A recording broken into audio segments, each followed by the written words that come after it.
Welcome to Night Shift Knowledge, a quiet place in the late hours where you can finally let go of the day. Take a moment to settle in, soften your shoulders, and allow the busy world to fade completely into the background. Tonight, we are going on a gentle journey through the fascinating corners of science, biology, and history. Before we begin, please know that the screen will fade to dark very soon. You can safely rest your eyes and leave this video playing as you drift off to sleep. I would also love to hear from you. Please leave a comment below with a general topic you would like me to cover in a future video. It is always a pleasure to read your ideas and shape this channel around what brings you peace. If you find comfort in this space, a like and a subscribe would be deeply appreciated. To ensure the next video quietly finds its way to you, please tap the notification bell. So as your breathing slows and your room grows a little darker, let your curiosity drift along with my voice. Let us begin.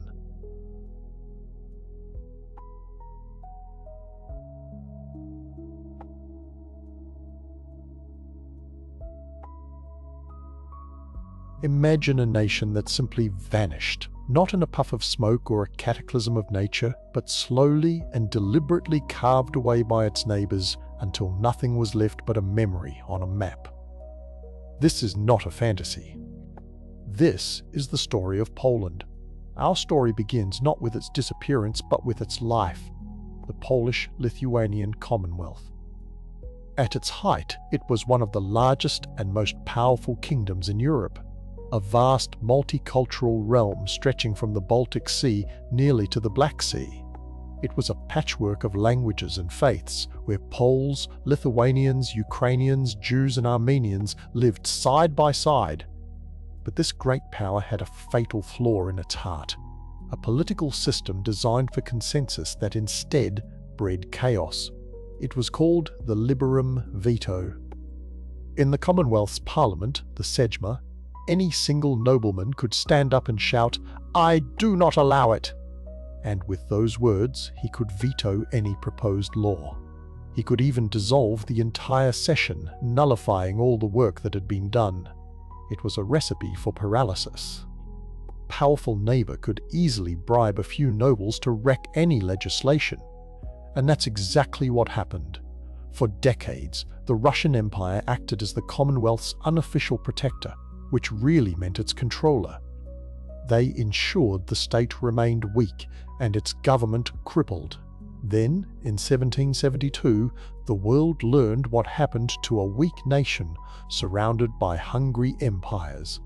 Russia, Prussia, and Austria had been circling for years. They presented a united front. They claimed the Commonwealth was a source of instability, a breeding ground for dangerous modern ideas. They said they were stepping in to restore order. It was, of course, a lie. They were there to take land. And so, without a war and without a single major battle, they simply took it. This was the first partition. Prussia snatched a corridor along the Baltic, cutting off Poland's access to the sea. Austria took a rich slice of the south. And Russia, the architect of the scheme, took a large swath of the east. The shock across Europe was profound. This wasn't conquest in the heat of war. This was a cold, administrative dismemberment. A precedent that said a sovereign state could be erased by agreement of its neighbors. The Commonwealth lost nearly 30% of its territory. It was left bleeding, but still alive. For a time, there was a flicker of revival. Patriots within Poland pushed through a remarkable reform. In 1791, they passed what became known as the Constitution of the 3rd of May. It was a revolutionary document, the second written national constitution in world history right after America's. It abolished the Liberum Veto and sought to create a modern, functional state. The reaction from the partitioning powers, especially Russia, was swift and violent. They saw a strong Poland as an existential threat. In 1792, they invaded to crush this reform in its cradle, and after defeating the Polish defenders, they delivered the second blow. In 1793, Russia and Prussia orchestrated the second partition. This time, there wasn't even a pretense of helping Poland. It was a pure land grab. The Commonwealth was shrunk to a small, pathetic rump state. A puppet whose strings were held firmly in St. Petersburg. It was no longer a sovereign country. It was a corpse, still twitching. Then, in 1794, the corpse rose up for one final, desperate stand. The spark was the presence of Russian troops in Warsaw, there to enforce the partition. The man who lit the flame was Tadeusz Kościuszko, pronounced Ta, Dea, Ush, Kush, Kuf, Ku. A hero of the American Revolution, a brilliant military engineer, and a man who believed in freedom with every fiber of his being. In Krakow's main square, he swore an oath to the nation. He swore to fight for the integrity of Poland, for universal liberty, and for the rights of the common people. The Kościuszko uprising had begun. It was a passionate, chaotic, and ultimately tragic campaign. Peasants armed with scythes fought beside regular soldiers. For a moment, there was hope. They scored a stunning victory at Raciwice, but they were facing three of the world's greatest military powers. The odds were impossible. The end came in a suburb of Warsaw called Praga. Russian forces, under General Alexander Suvorov, stormed the district. What followed was a massacre. Soldiers and civilians were cut down in the streets. The bloodshed was so horrific it broke the spirit of the defense. Warsaw fell. Kościuszko himself, wounded and captured, was thrown into a Russian prison. The uprising was over. With the last resistance crushed, the predators moved in for the final feast. In 1795, Russia, Prussia, and Austria met to settle accounts. They agreed to wipe the Polish-Lithuanian Commonwealth from the map forever. They divided every last inch of territory between them. The final act was a quiet, solemn cruelty. The last king of Poland, Stanisław August Poniatowski, pronounced Sta, Nii, Sław, August Ponia, Toff, Ski, was summoned to St. Petersburg. In a gilded room far from his homeland, he was forced to sign a document of abdication. On November 25, 1795, he put his name to the paper. The Commonwealth was officially and legally extinguished. Poland was gone. For 123 years, you would search a map of Europe in vain for its name. Its people were now subjects of the Russian Tsar, the Prussian king, and the Austrian emperor. A nation that had once shaped the continent's destiny was now just a series of provinces with foreign names. But a map only shows borders. It doesn't show what beats in the hearts of a people. The story of the next century wouldn't be one of quiet acceptance. It would be a story of a ghost that refused to die. A phantom limb that still ached and still remembered how to fight. The nation was gone. But the idea of Poland, the idea was just beginning its long, hard fight to survive. But a memory on a map is a fragile thing. After the final partition in 1795, the silence must have been deafening. The political entity was gone. But a nation is more than borders. It's a pulse, a stubborn heartbeat that refused to stop even when the body was scattered across 3 empires. For the Polish people, that first generation after the partitions, the question was agonizing. What do you do when your country no longer exists? Some retreated inward, tending to language and faith on their occupied lands. Others, soldiers and patriots, refused to accept the verdict. They became exiles. They were soldiers without a country, looking for any army that would have them. Their hope was a simple, desperate equation. If they fought brilliantly enough for someone else's cause, maybe that someone would help them win back their own. And so they formed the Polish legions. They fought in far-off lands, from the Caribbean to the walls of Rome. Their anthem, born in Italy around 1797, became their creed. Poland is not yet lost. Jeszcze Polska nie zginęła. It was a statement of defiant faith. We still live. As long as we live, Poland lives. Their most famous commander was a man who'd fought in America's Revolutionary War, Tadeusz Kościuszko, Kosz, Tusz, Kosz. He led a massive, heroic uprising in 1794. It was crushed. The partitions proceeded, but his name became a beacon, a symbol of the fight. And for the legions fighting abroad, a new figure appeared on the horizon. A man who seemed to be rewriting the map of Europe itself, Napoleon Bonaparte. To the Polish exiles, Napoleon was a whirlwind of change. He dismantled old kingdoms. He promised new orders, and he needed brilliant, fearless soldiers. The Polish legions joined his cause with a fierce, specific hope. They fought for him in the snows of Russia, in the mountains of Spain. They were legendary for their cavalry charges and their unbreakable spirit. They believed with every fibre of their being that their loyalty would be repaid, that Napoleon would be their restorer. And in 1807, after defeating Prussia, Napoleon did something extraordinary. He reached into the map and carved out a new state from the Prussian share of the old partitions. He called it the Duchy of Warsaw. For the first time in 12 years, the words Poland and state were in the same sentence. It was a small territory, a French satellite, truly. Its foreign policy and military were dictated by Paris. But it had its own government and its own army.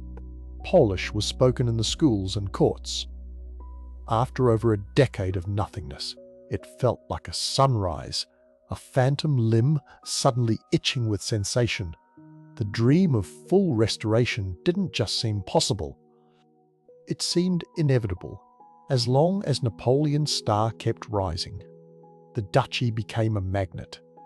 Poles flocked to it from all over the partitioned lands. They served in its administration. They enlisted in its army, which fought loyally for Napoleon in his later campaigns. The hope was intoxicating. It was also dangerously tied to one man's fortune. That fortune turned in 1812. Napoleon launched his catastrophic invasion of Russia. The Polish forces were there, of course, seeing it as a chance to liberate the eastern lands of the old Commonwealth.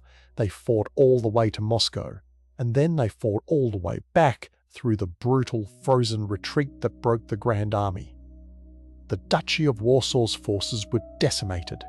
Their fate was sealed not on the battlefields of Russia, but in the drawing rooms of Vienna after Napoleon's final defeat. In 1814 and 1815, the victors gathered at the Congress of Vienna. Their goal was to put Europe back together, to restore balance and make sure a revolution like Napoleon's could never happen again. For the Polish question, the key voice was Tsar Alexander I of Russia. He had a clever, cynical proposal. He argued that the Poles deserved some form of self-government. He would be their benevolent king. He would grant them a constitution. The other powers, Britain and Austria, were deeply suspicious, but they were exhausted, and they wanted to contain Russian power. So, a deal was struck. The Duchy of Warsaw was not restored. It was not made independent. Instead, it was reshaped, renamed, and given to the Tsar. They called it the Congress Kingdom of Poland, sometimes just Congress Poland. It was a cruel illusion. A smaller version of the duchy, now permanently tied to the Russian Empire. The Tsar of Russia was also the King of Poland. It had its own constitution and its own army, on paper. In reality, it was a Russian puppet state. The autonomy was a thin veneer, meant to placate Polish hopes without actually granting them. The crushing disappointment for the Polish people is hard to overstate. They had bled for the European cause. They had believed in the promise of the duchy, and the peace settlement did not give them their country back.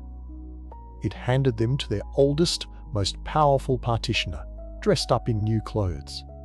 The message from Vienna was clear. The great powers of Europe had no interest in a truly independent Poland. Stability and the balance of power mattered more than Polish aspirations, so the phantom limb ached. The brief, vivid sensation of the Duchy of Warsaw made the numbness that followed even more unbearable. The Congress Kingdom was a gilded cage, and the Polish spirit, which had been stoked by Napoleon, was now packed in ice. The hope turned to a simmering resentment. The Congress Kingdom would last only 15 years before that resentment exploded into open rebellion. But that's a story for another chapter. For now, picture the landscape after 1815. The Polish heart, so briefly warmed, grew cold again. The nation was not lost, as the anthem said, but it was not found either. It was trapped in a smaller cage with a keeper who spoke of benevolence while slowly turning the key in the lock. The long night was not over. It had just entered a new and more complicated phase. They became exiles, soldiers without a country. But they found a new commander in Napoleon Bonaparte. For a few brief, glorious years, it seemed the Polish pulse might find a body again. Polish legions fought under Napoleon's eagles, dreaming of liberation. For their service, Napoleon created the Duchy of Warsaw. It was a flicker of Polish statehood carved from Prussian territory, a phantom limb given feeling again. But phantoms vanish with the dawn. Napoleon fell. The Congress of Vienna in 1815 reshuffled Europe. The hopes of the Polish patriots were bargained away once more. The victors created something called Congress Poland. It was a kingdom in personal union with the Russian Tsar. It had its own army and its own constitution. A cruel, beautiful illusion of autonomy, a gilded cage. For a while, the cage held. But beneath the surface, that Polish pulse was a drumbeat. And in Warsaw, in November of 1830, that drumbeat became the sound of marching boots. It began on a cold November night. A group of young cadets at the Polish Military Academy in Warsaw. They were officers in the Army of Congress Poland, sworn to the Russian Tsar, Nicholas I. But they were Poles first. The spark was news that the Tsar planned to use their army to crush revolutions in France and Belgium, to use Polish soldiers to stamp out liberty elsewhere. It was the final insult. On the night of November 29th, they struck. They attacked the Belvedere Palace, the residence of the Russian Grand Duke. The November uprising had begun. Think of the chaos of that night. The crack of musket fire in the aristocratic district, the shouts in Polish and Russian. The initial stunning success. The Polish army, or much of it, joined the rebellion. A national government was declared. For 10 months, a Polish army fought the Russian Empire, and they won battles. At times, they pushed the Russians back. The hope was electric and contagious. Maybe, just maybe, this could work. Maybe the cage could be shattered from the inside, but the Russian Empire was a bear, and it had only been swatted. Tsar Nicholas I sent a massive new army, over 100,000 strong. The Polish forces were outnumbered and outgunned, and crucially, they were divided. The revolutionary government was split between radicals and aristocrats. They argued over land reform and strategy while the Russian noose tightened. The hope curdled into desperation. The final major battle was fought at Warsaw in September 1831. After a brutal artillery bombardment, the city fell. The uprising was over. The bear did not just swat back. It sought to destroy the cage itself, because Congress Poland had proven too dangerous. The Russian response was called the Organic Statute. It was a document of death for Polish autonomy. The Polish constitution was abolished. The Polish army was dissolved. The separate Polish crown was gone. Congress Poland was now just the Vistula land, a nameless province of the Russian Empire. This was the start of a deliberate, systematic policy called Russification. The University of Warsaw was closed. Polish schools were shuttered or turned into Russian ones. The Polish language was banished from offices and courts. The very name Poland began to be erased from official documents. Estates of the rebels were confiscated. Thousands of soldiers and intellectuals were forced into the Russian army or exiled deep into the empire. The message was clear and brutal. There is no Poland. There are only loyal subjects of the Tsar. The drumbeat seemed silenced. The pulse was forced underground. For a generation, the land lay quiet. But quiet is not the same as dead. The pulse moved. It moved into the drawing rooms of manor houses and secret classrooms in peasant huts. It lived in the verses of poets writing in exile. It was kept alive in the Catholic Mass and in the forbidden words of Adam Mickiewicz's poetry, whispered from hand to hand.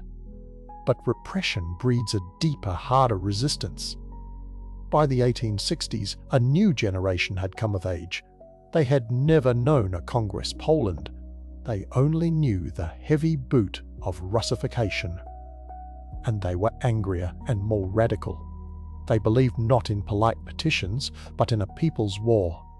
A social revolution that would free the serfs and the nation in one fiery act. In January 1863, the spark flew again. This time, it was not army cadets. It was a response to another Russian provocation.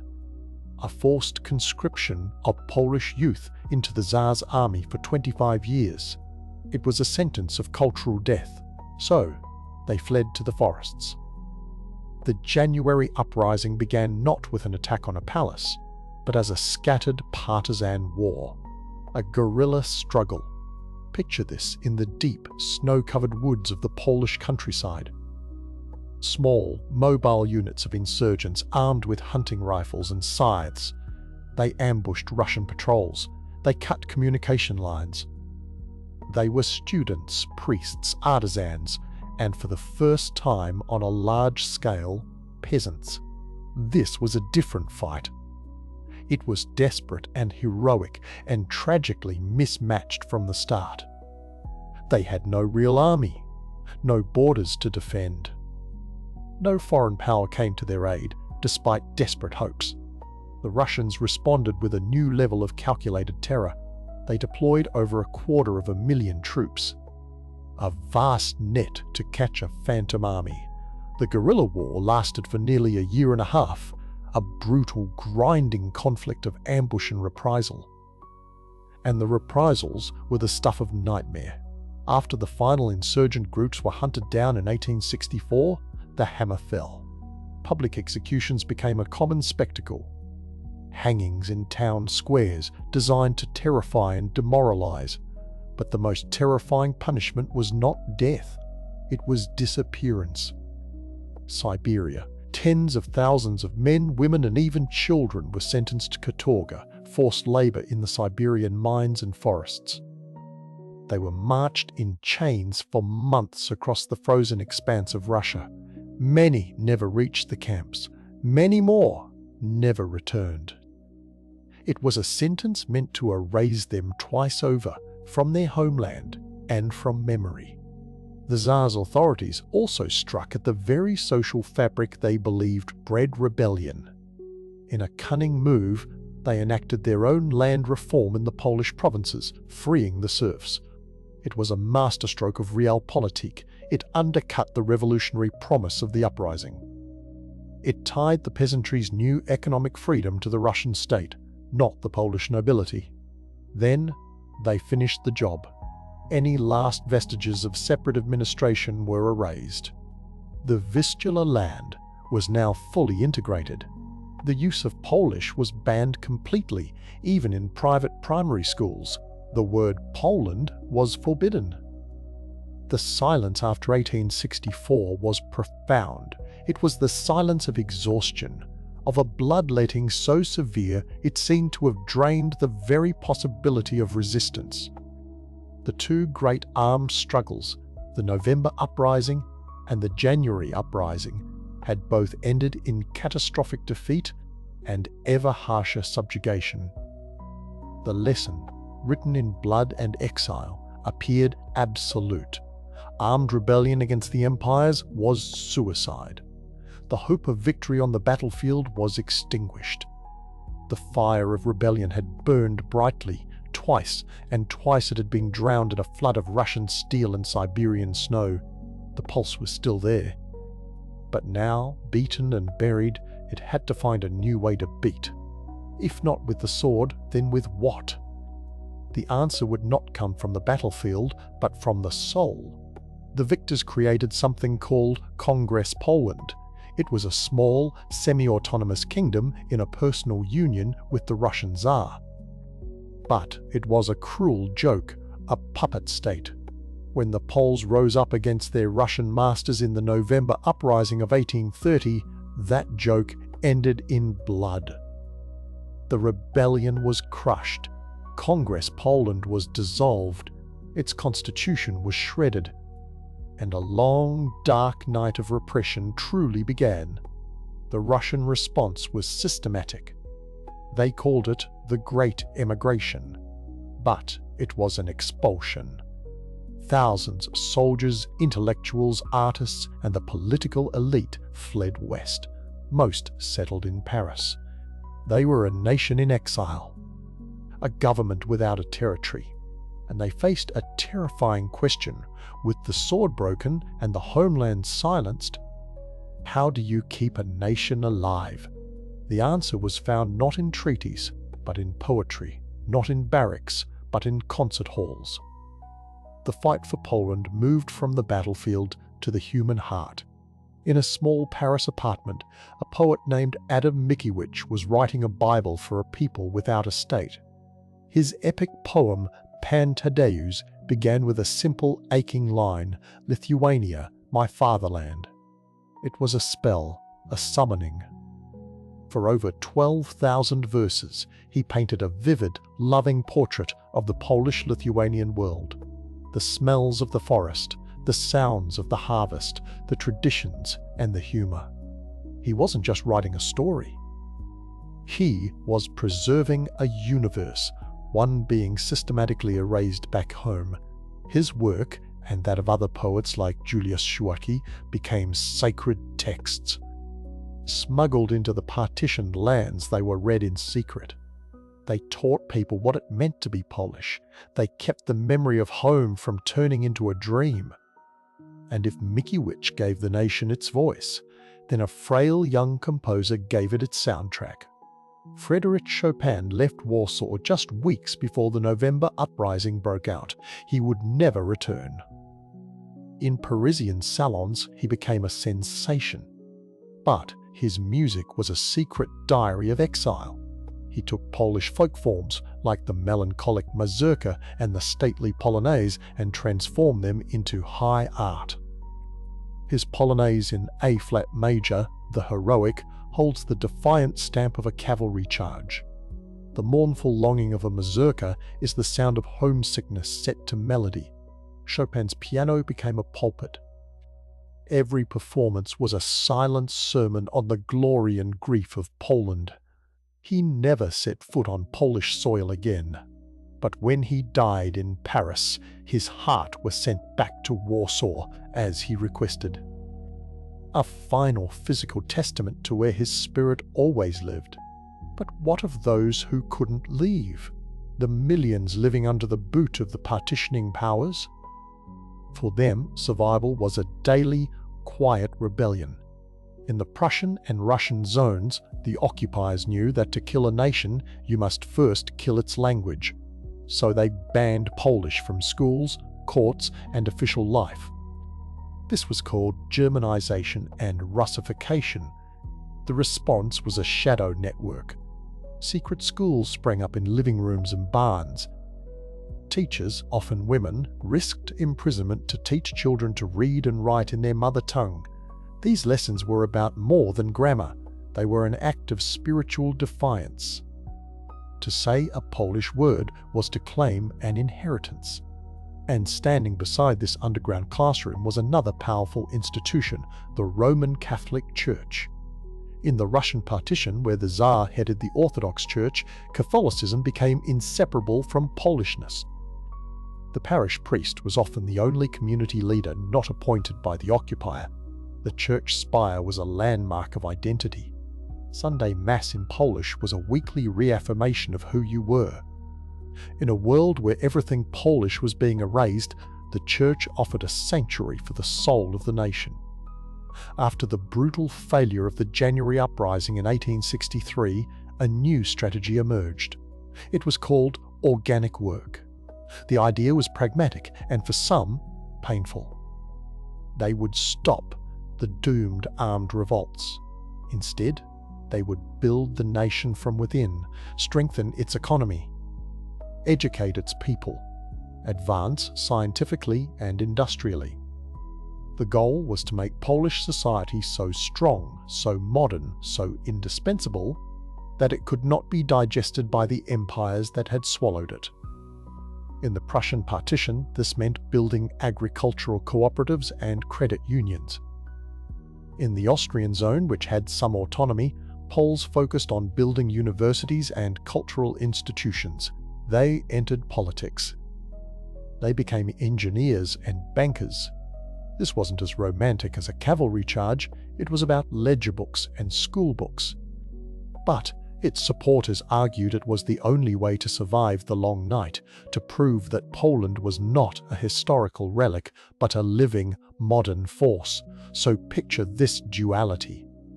In Paris, exiles composed soaring hymns to a lost homeland, and in the villages of Prussia, a farmer quietly taught his son a banned poem by candlelight. In a Warsaw salon, forbidden Chopin etudes were played with the curtains drawn. And in Poznań, a businessman calculated how to make a local Polish factory out-compete the German one next door. This was the unconquerable culture. A nation erased from the map refused to be erased from memory. It lived in the rhythm of a poem, in the chord of a piano, in the whispered words of a prayer. The body of Poland was in chains, but its heart, its language, its spirit, these were weapons no army could confiscate and no border could contain. The long night was far from over, but a flame guarded by millions continued to burn, waiting for the wind to change. And so the Polish nation lived on in exile, in the hearts of its people, in the poems of Adam Mickiewicz, in the piano etudes of Frédéric Chopin. It was a nation of memory and hope, but by the turn of the 20th century, that hope was growing desperate. The long night of partition had lasted over a century. The dream of a homeland was beginning to feel like a ghost story, passed down to children who might never believe it. Then, in the summer of 1914, the guns of August began to fire. The First World War erupted, and for Poland it presented a paradox of almost unimaginable cruelty. The three empires that had carved up the Polish lands, Russia, Germany, and Austria-Hungary, were now at war with each other. And they called upon their subjects to fight. Millions of Polish men from Poznań to Krakow to Warsaw were conscripted. They were given uniforms and rifles and orders. Consider this tragic scene. In the frozen mud of the Eastern Front, a soldier in a Russian Imperial Army coat peers across no man's land. He's cold and terrified. The man in the trench opposite him, wearing the grey of the German army, is also Polish. They might be from neighbouring villages. They might share a language, a faith, a set of folk songs their grandmothers sang. But now they're aiming their weapons at each other. On another front, a unit in the blue-grey of Austria-Hungary advances. They're told they're fighting for the Emperor in Vienna. But in their hearts, they're simply Poles, ordered to kill other Poles. This was the great silent horror of the war for Poland. Roughly 2 million Polish soldiers were mobilized. They fought and died on every front, from the trenches of France to the plains of Galicia. They died for causes that weren't their own, for emperors who were their jailers. It was a civil war, imposed from the outside, a nation forced to fight itself. Yet, in this chaos, a few Polish leaders saw a sliver of opportunity. If all three of your enemies are busy destroying each other, perhaps you can find a path through the rubble. The most important of these figures was Józef Piłsudski, Józef Pil, Sootski. He was a revolutionary from the Russian partition, a socialist who believed Polish freedom was the ultimate goal. And he had a cold, calculated strategy. He saw Russia as Poland's primary, ancient oppressor. So he made a deal with the devil, or rather, two devils. Piłsudski offered Poland's fighting men to Austria-Hungary and Germany, the Central Powers. He formed the Polish legions. These were distinct units with Polish commanders and their own insignia. Their official oath was to the Habsburg monarchy. But their unofficial loyalty was to Piłsudski and to the idea of a future Polish army. The plan was brutal in its logic. Use the strength of Germany and Austria to crush Russia first. Then, when the time was right, turn against the remaining partitioners. It was a dangerous game of playing one enemy against the others. Piłsudski famously said his soldiers were traveling on the train of the Central Powers, but they would get off at the station called Independence. The question was, would they be allowed to disembark, or would they be taken prisoner on the train? For a while, the strategy seemed to work. The Polish legions fought with distinction against the Russians.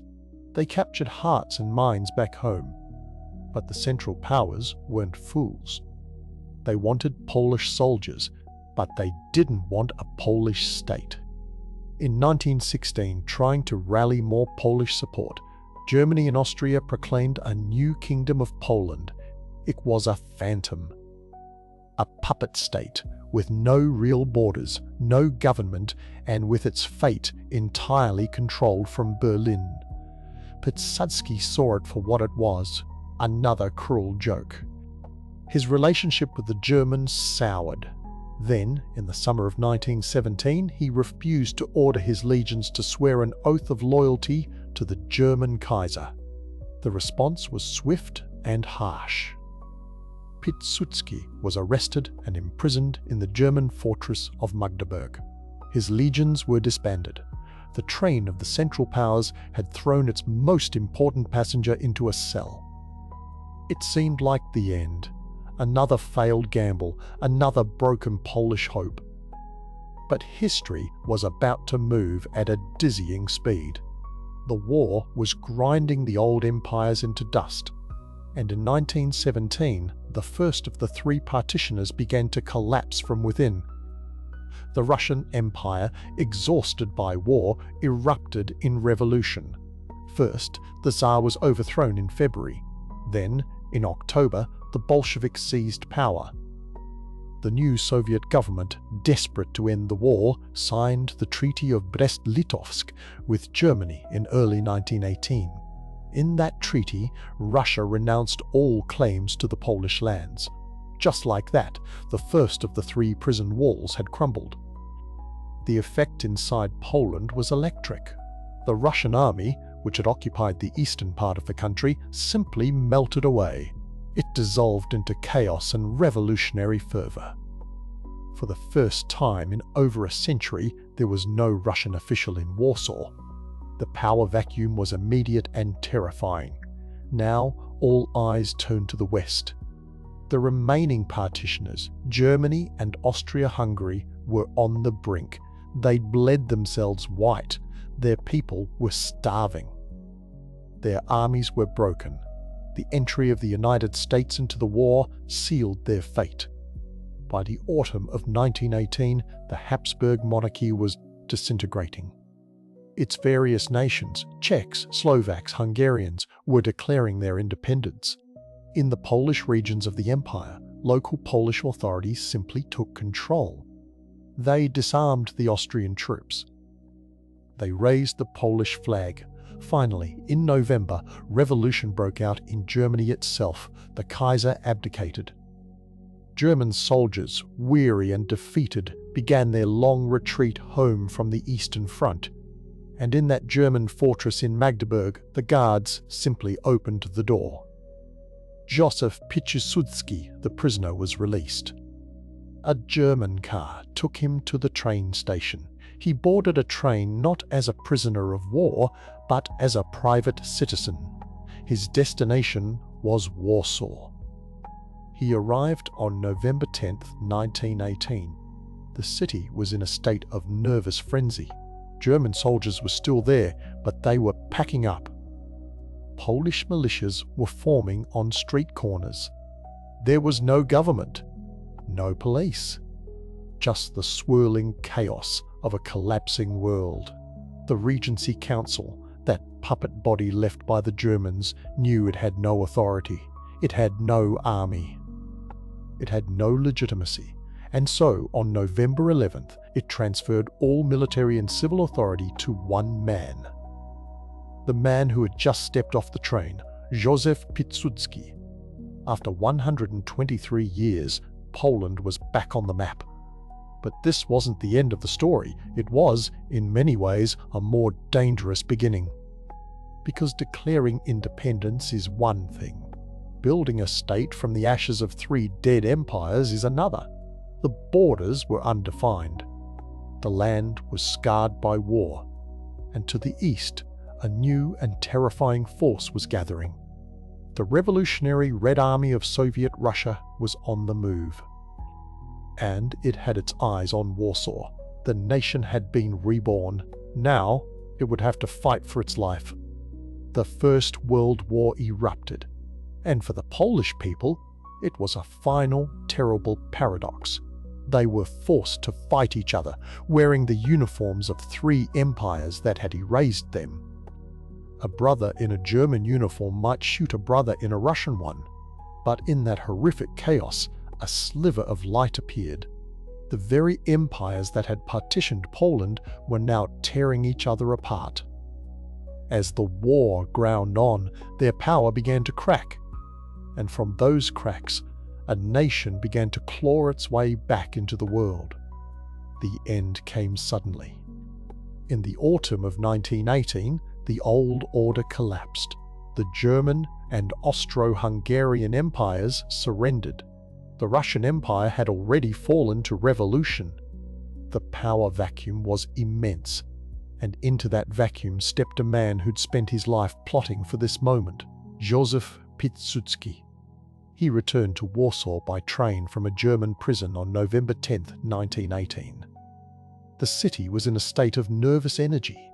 The German garrison was withdrawing. Polish flags were appearing in windows. And on November 11th, Piłsudski was given supreme military authority.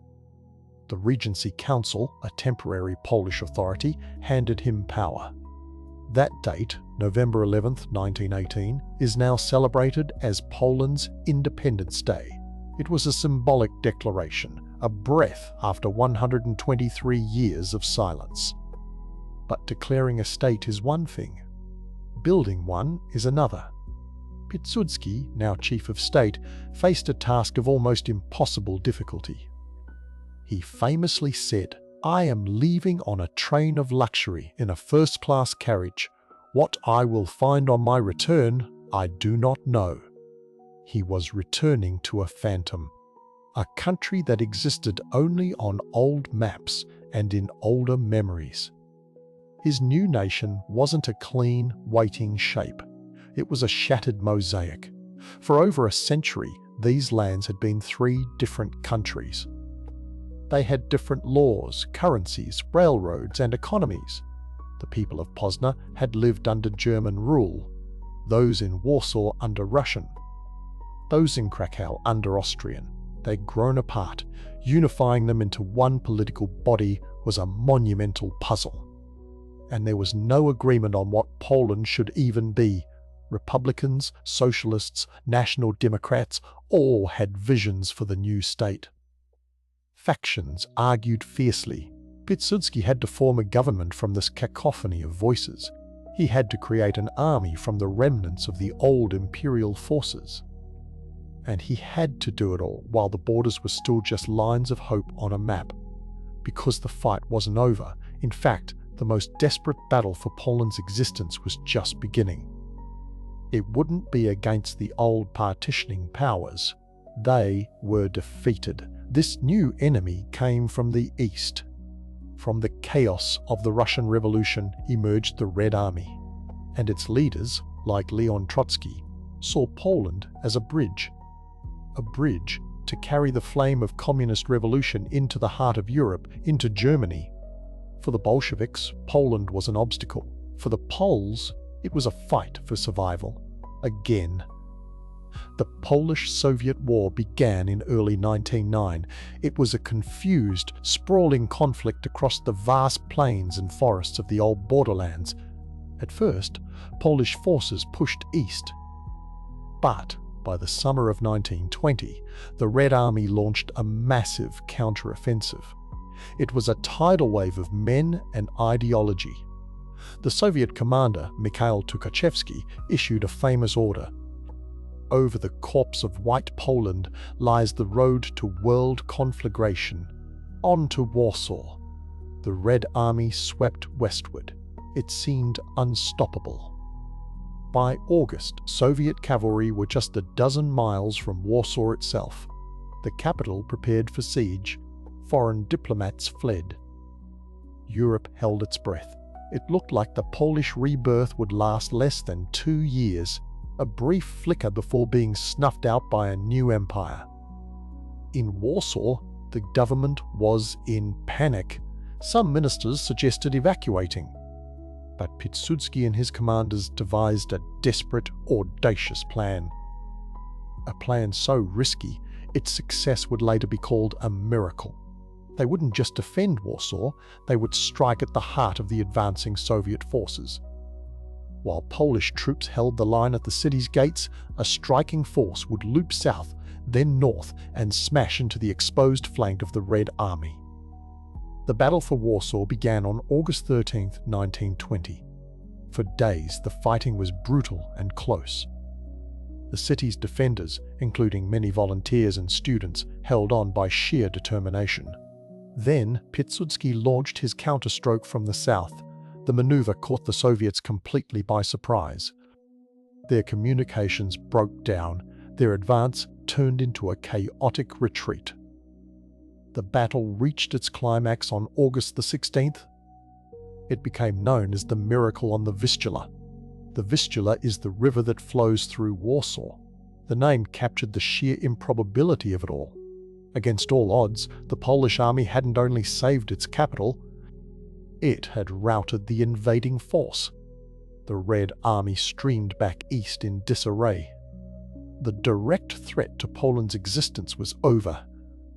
The war dragged on for a few more months, but the Miracle on the Vistula was the decisive moment.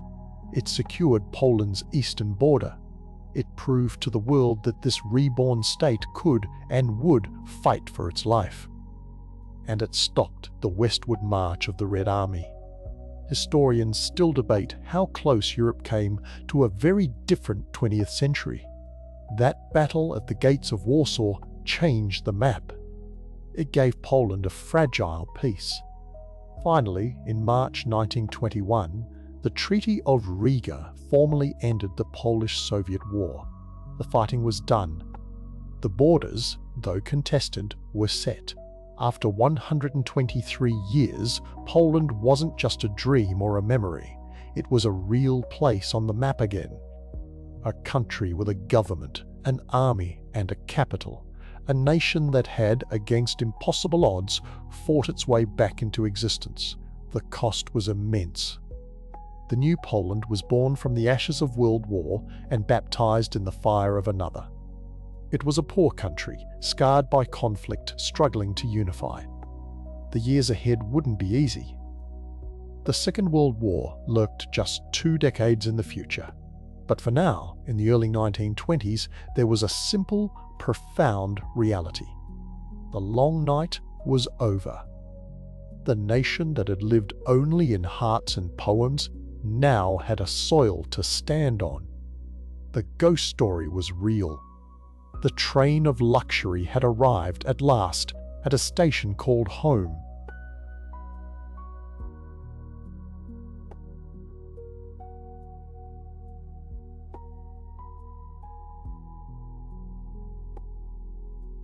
We have reached the end of tonight's topics, and it is time to let your mind completely unwind.